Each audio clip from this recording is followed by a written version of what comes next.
There we go. Thank you very much, Junior, for coming through to come sit on this chair. I mean, it's such a blessing being able to have somebody from a different. This is like totally a different space where most of the time we have like people that has franchises and stuff, but you do something that is contrary to what everyone does. If we look at business from a nutshell, I mean, like, who would think that we will be talking about insurance today? and I think the fact that you have built something as special as what you have done with Entresure definitely speaks volumes. But take me back to where it all started. I mean, your journey as an entrepreneur. How did it all start? Well, first of all, thank you for having me, Sheldon. It's an incredible blessing to be here. Yes. Well, look, our business is obviously not a franchise-related business, but it does complement, any business that is being run, and that's what makes the story beautiful for us. Yes. How Entresure all started, I grew up in an insurance family. Okay. I was never really fond about everything that was happening, Yes. I always thought I'd just be the business guy, having founded my first business at 16. At 16, and what business was it? Yes, I started designing and printing t-shirts to make some extra money. Then I went on in life, dabbled in other businesses, including a bit of digital consulting. Never would I have known that all this stuff that I was doing from a young age will contribute to building what we know now as Entresure. Yes. So it wasn't until I did then go back to working in the family business for about 3 years. Okay. Learning more about insurance. Then the opportunity came for me to go study abroad. Yes. So to do my master's in insurance and risk. Okay. A bit of a daunting thing. Yes. But it was a chance to go overseas, start afresh. And being an academic myself, I was like, hey, let me do it. Little did I know that, going there was going to make me fall in love with insurance, which had been something that I never really understood and dreaded growing up. Having even after worked in the industry, because it just felt so mundane, boring, and it was a lot of paperwork. So while I was there, I decided to write my thesis on the survival of intermediaries in the digital age. Yes.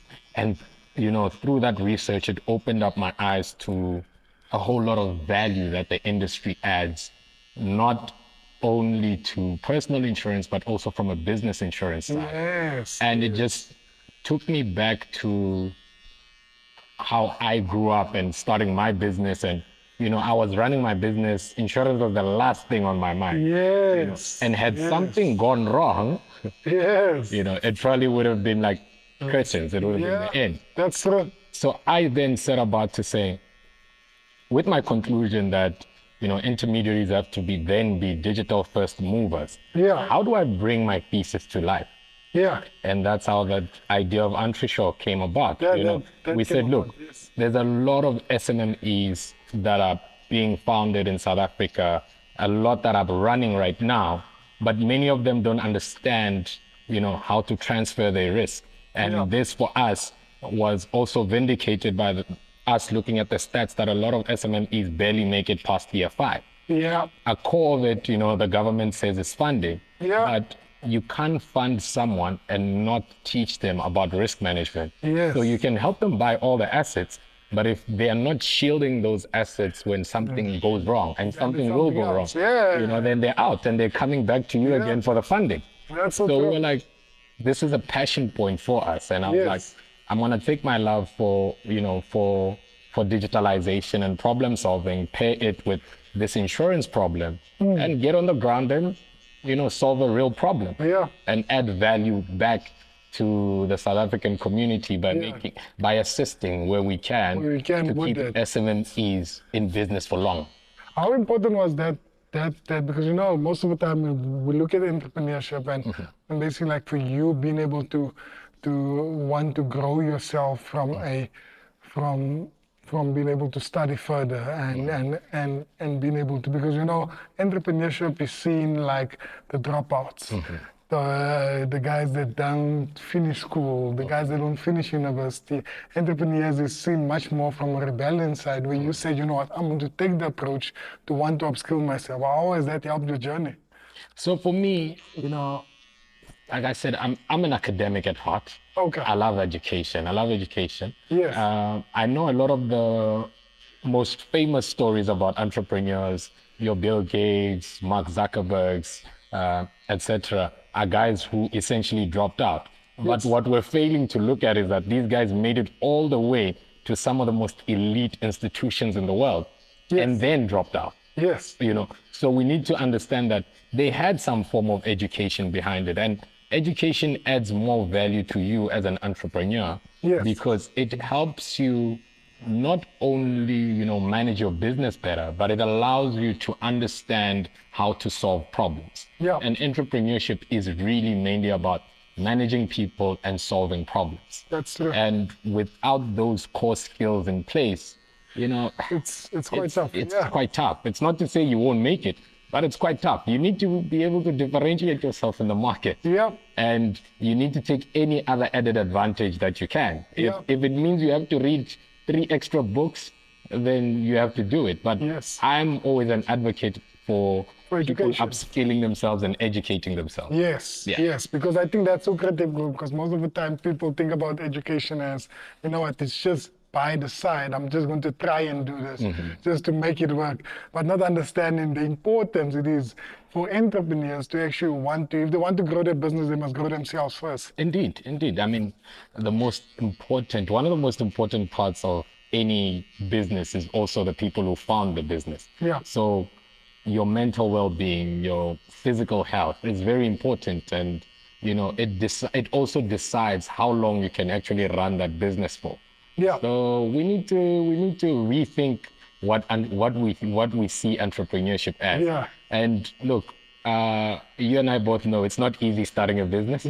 So you need as much support as possible. But not even talking about it to say it is not easy, but just thinking about as the black child coming from South Africa, you actually start off below zero.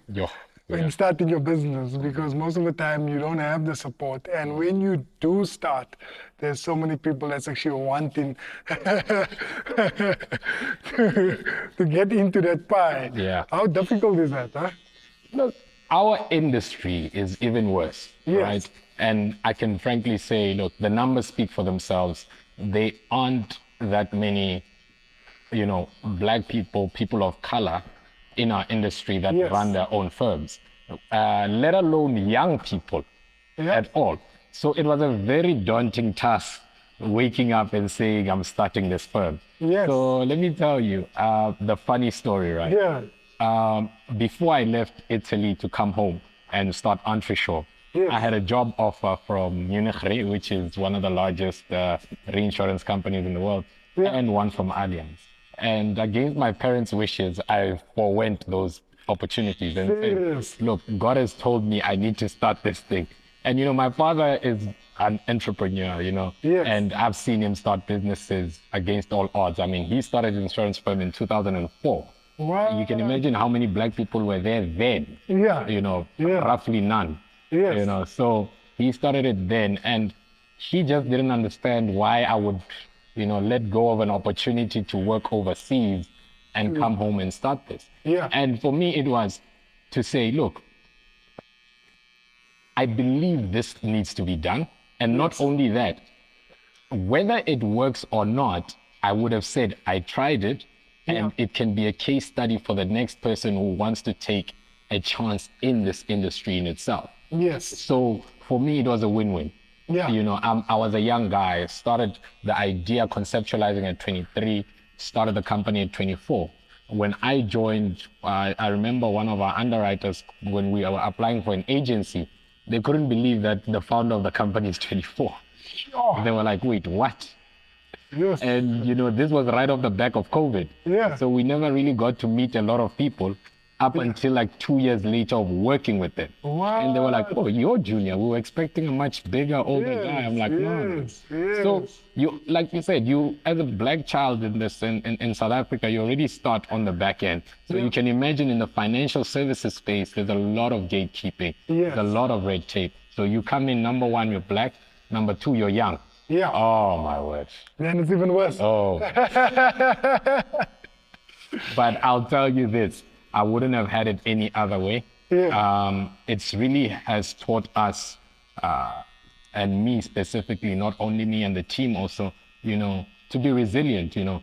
Everywhere where we get punched in the face, we stand up, we wake up stronger. Everywhere where a door is shut, you know, it's shut right in front of us, we stand up and say, okay, if that door is shut, what's the next door? The next so we keep going, innovating, building. And what I love is that against all odds, we've built it. We still do it, yeah. You know, there are many people that we considered as, you know, voices in the industry who told us this would never work. Yes. And for us, it was, okay, whether it will work or not, we're building it. And we're about to turn 5 years now. Wow. Wow. We've helped over 130 businesses get insured. Yes. We've helped over 90 businesses, you know, with their claims. We've worked on claims right now totaling more than 40 million rand. Yeah. A funny thing is that, you know, it took us 3 years to get to an annual premium of 15 million, but it took us this year, we're about to do 8 just in 1 year. Sure. So it shows that the business is there and it's growing organically. Yes. So, you know, it's not easy, yeah, but somebody has to do it. If we don't do it, we'll never have stories to tell to the next generation. That's true. What has been that greatest lesson or that story that actually brought you through the most difficult time? That you can say, you know what, this was really tough.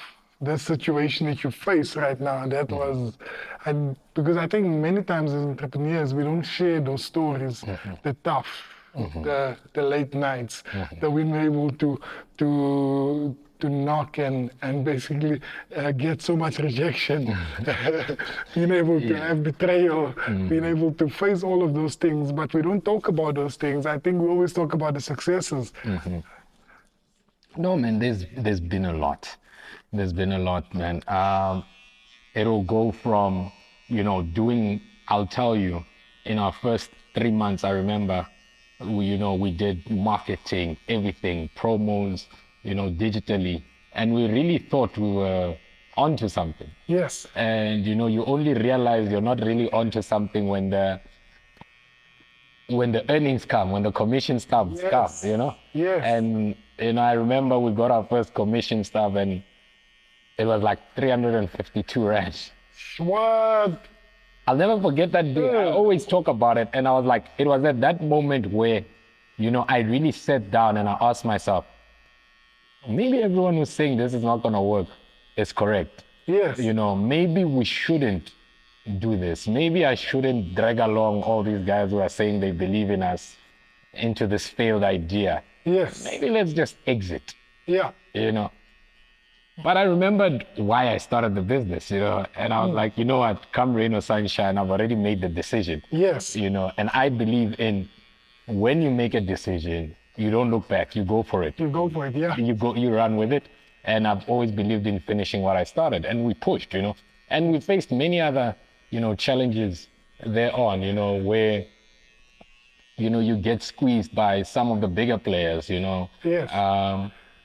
They push you out of certain, you know, you're trying to bid for certain clients, and, you know, you get into the door, and then the guys just start discrediting you like it's nothing. They're like, why would you trust a young company? These guys are this, and this, you know, it hurts. Yeah. It hurts, Sheldon. And I'll tell you that it hurts when you're really pouring yourself into a business, pouring yourself into an industry, and then, you know, you get industry peers really, you know, discrediting you off of baseless accusations. We've had many of those. Sure. But, you know, we rise above and we continue pushing because... What keeps you going during that time? Because, I mean, like, that's like really tough, being able to face so much backlash. Number one being my faith. Yes. I'll tell you that. Yes. If it wasn't for God, man, yes, I really would have just thrown in the towel because long time ago. this thing has beaten me to the ground. And I would have thrown in the towel a long time ago. But, I'm a man of faith. Yes. And, I always put God in everything that I do. I love that. I believe that He won't take me to a place where, I'm not going to conquer. We've been brought here to have dominion over all the things of the world. Yes. So if you have a task, I always tell everyone that I work with that, the business is not mine. And any other business that we work on is not ours. We're just stewards. Yes. So the question is, you ask yourself, with everything that I'm doing right now, the owner of the business, which is God who put me here as a steward to lead this, is He happy with my actions? So would He be happy with me just throwing in the towel and saying, you know what, someone said this? Yes. So at the end of the day, that person is not the person who gave you the vision and the idea. Yes. So I'm only accountable to the person who gave me that. So I always use that, even when I walk into rooms, and in most cases in this industry, I'm usually the youngest person. I mean, having started the firm at 24, I've walked into rooms where on average age people were 35, 40. So you kind of get those jitters. You're like, ish, maybe I need to be scared. But I always drew confidence to say, look, if somebody asks, what are you doing here at such a young age? You say, look, don't ask me, man. Ask the person who sent me here. Yes. So I always stick to that. Because there's somebody greater above. Somebody greater above. Somebody greater above. Yeah. And you're on a mission to accomplish what He has actually ordained for your life. Indeed. And if I don't do that, I'm literally doing injustice to Him, and I'm only here because of Him, and I've only gotten this far, not by my own might. I'm not the smartest guy in the world. I'm not the most ambitious, not the most tenacious, but somewhere, somehow, God's grace locates me, and I keep pushing. I love that. And there's actually a verse that I read the other day in Psalm 127 that says that if the house is not built on God, its laborers labor in vain. Yes. That means that you can toil all day. You can work at it even how hard you want to work. But if it's not built on God, then it's going to lead no results. Yeah. And I think many of the times as entrepreneurs, we tend to take the credit for ourselves, but not realizing that the credit actually belongs to God. And it's true that you say that right now, that if it wasn't for the one above, you wouldn't know where would you be today. No, indeed, my brother. And I think, we also just, need to be honest with ourselves. Take away the egos, the pride, and commonly admit, look, I'm not that great as a person. I know as entrepreneurs we don't like saying those things, but sometimes you have to look in the mirror and say, you know what, look, I'm good. I'm really that good. I've seen some other guys who are way better, but I'm way ahead of them. And what I'm going to do with acknowledging that I'm not really that good, what I'm going to do is I'm going to keep on pushing, putting in more work to make sure that where that grace is, it's met by my effort. It's met by the effort as well, because faith without works is dead. And you have to be able to put your hand to the plow to actually make it work. And I think most of the time, as Christians or as believers, sometimes we would pray, but sometimes we don't get to the work itself. And it's like I tell people, I'm like, sometimes we read the Bible, but we miss certain things. We need to get to working. You can't multiply just by sitting at home and praying. You need to work. You need to work. There are many parables, there are many instances in the Bible. It makes mention of farmers a lot. The thing is, there's no farmer who just sit and prayed for a harvest. The farmer goes out, checks the soil, plants, and then with the harvest, once the seed is planted, there's not really much the farmer can do. But the key thing is that the farmer went out, got the soil ready, and they planted. So you can't just wake up and say, I'm God's favorite, things are going to happen for me. It's to say, I wake up, yes, I'm God's favorite, but what am I doing to meet Him a long way. A long And I always way. tell people, I'm like, you can't be a man of faith and just not do things. You Yeah. need to do things. You need to do it. You need to figure that out, you know. Yes. Faith is just going into it and saying, look, I know I may not be able to do this 100%, Yes. but I know there's a higher power that's going to make sure. Yes. You know, I ran into this insurance industry, you know, at 24. Yes. I didn't have a benchmark. There's no one that I could point to and say, Yes. that guy there Yes, did it at done it. 25, 28. Yes. There's no one, you know. Yes. Fortunately, you know, I had my father, but, you know, he started at a different time, at a different Yes. age. You know, his story is completely different from Yeah. me, you know. And you sit here and you say, okay, and now that I've done it, Yeah. the company's still growing. We're very far from where we want to Yeah. go. I mean, look, I've seen the vision. 10 years from now, you know, we're going to be the benchmark for business insurance. But so far, from point zero or -1, where we start Yes. as Black entrepreneurs, to date, which is year 5, Yeah. I want the story to be able to inspire the next guy to say, look, as much as there's red tape in the insurance space, I can wake up and start And something. still start something. Yes. That's And we true. need that. And for me, you know, That's true. having more That's people come into the industry, you know, I would have done my job, not only from the business side of it, but also from a personal development and a faith statement to say, Yes. I need to inspire more people to be able to stand up and say, we can do it. Yeah. I would have. 100%. Because at the end of the day, it all boils down to people. Mm-hmm. And if you inspire the next bunch of person or even the next junior to want to take on the next thing, you understand? Yeah. I mean, if you think about it, our lives are just here for a moment. Yeah. And if we are able to just pass the baton on to the next one, and I mean, it's something that if we consider that to be entrepreneurship and we consider to help the next person, then we're fulfilling the God-given talent that we are find ourselves in. Yeah.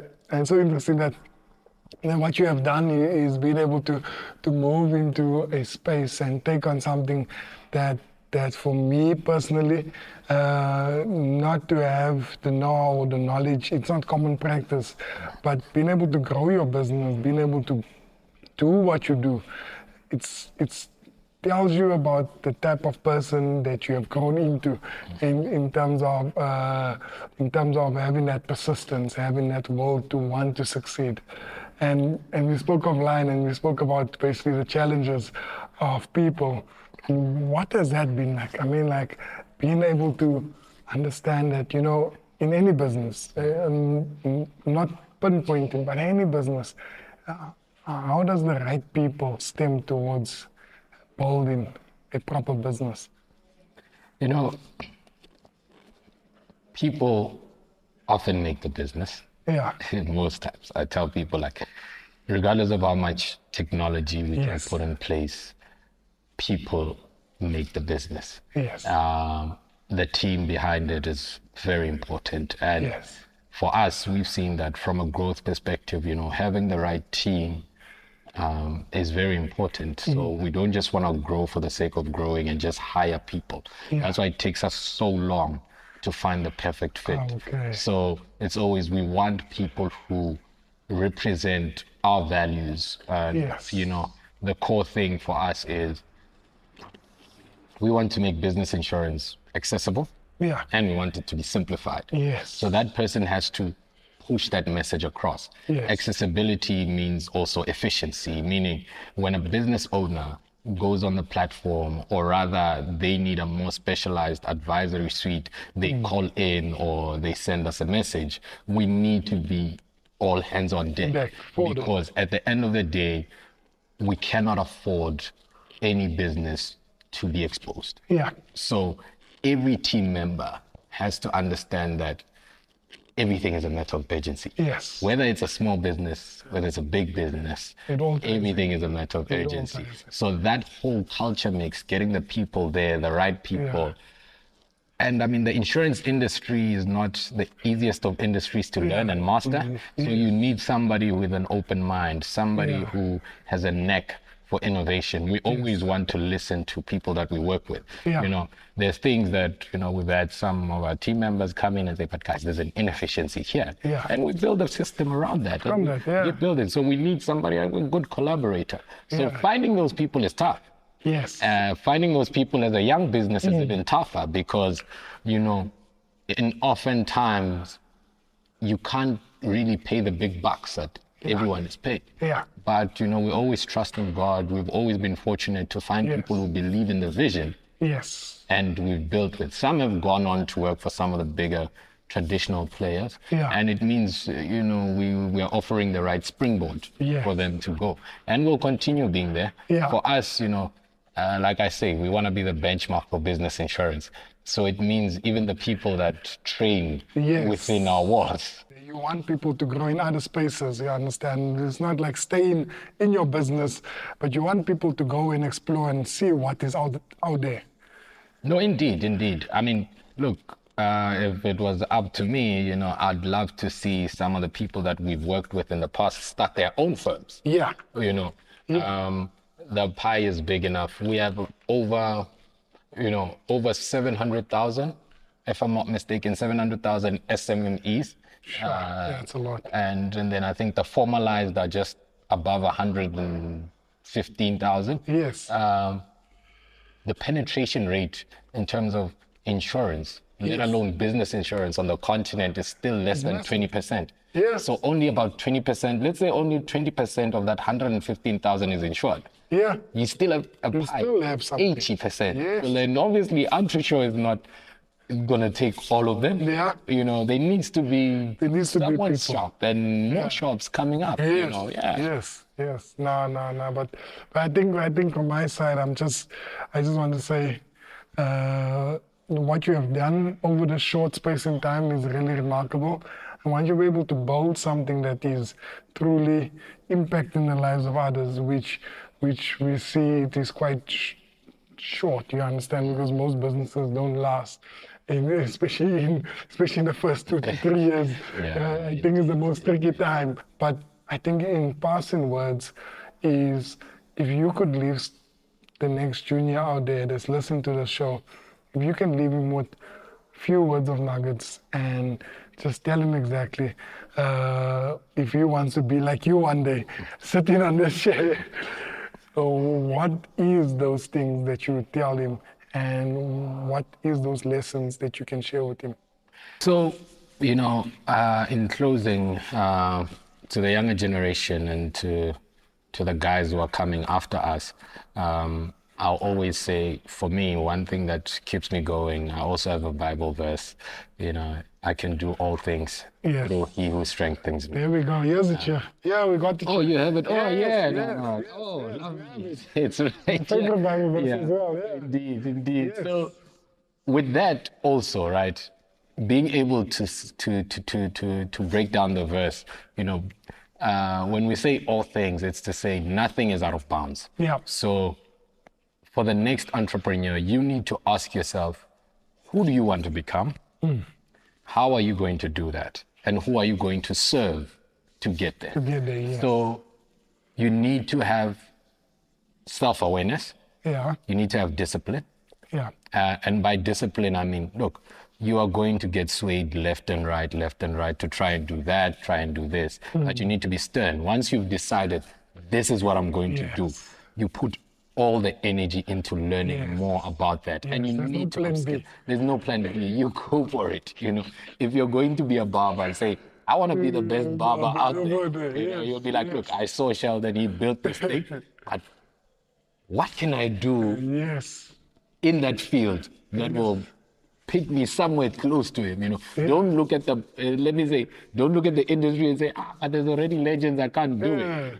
No, you say, okay, legends is there, but I can still build the juniors this thing, you know. And you can go to Sheldon and ask him wherever you see him and say, my brother, I want to know, how did you do this? So don't be afraid to ask from competitors to learn. We sit with some of our biggest competitors and be like, guys, you guys have been doing this for 30, 40 years. Yeah. How do you keep going?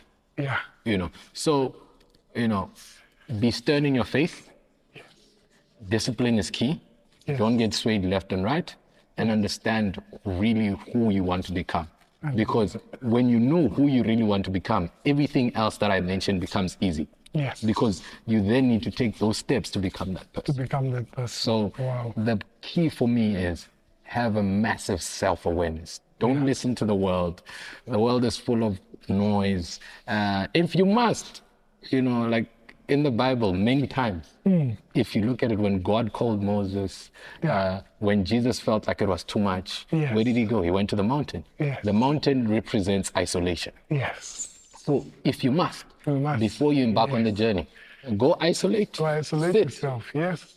Put away Twitter, put away Instagram, and say, what is it that I really want to do? Start writing down. Whether people say you're crazy or not, you go for it. It's often the crazy ones that change the world, like Steve Jobs said. So self-awareness is important for any entrepreneur, for any professional. I mean, there are entrepreneurs that intrapreneurs, like, we see the CEO of Standard Bank, Mr. Sim Chavalala, is an amazing example of you don't even have to start a business to be very successful. You can be within an organization and really build yourself up, but self-awareness is key. It's key. Yeah, that's proper. And that's I think that right there is what Founders Share is all about, is being able to inspire the next generation of entrepreneurs and founders that will be embarking on a journey, to help them along this journey so they can one day tell the stories like Junior right here.